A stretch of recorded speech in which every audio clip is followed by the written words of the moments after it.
Assalamualaikum warahmatullahi wabarakatuh. Kembali lagi di channel Andri CAC. Sekarang kita mau review untuk perjalanan touring. Jadi bahan-bahan apa yang kita perlukan nih dia nih. Ini cuman tidak semua kita review karena berkenalan dengan waktu. Jadi ini untuk perlengkapan masak, ini seperti tempat telur, ada gelas, panci, dan juga ada kompor di belakang.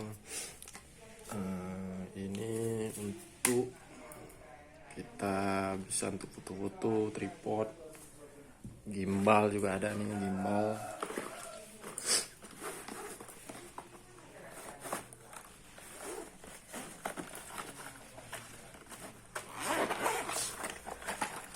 Gimbal ini. Dan ini untuk holder di motor, karena kita touringnya menggunakan motor. Ini untuk kita menggunakan GPS ataupun semacamnya. Ini untuk peralatan tidur. Ini untuk taruh sabun, sampo.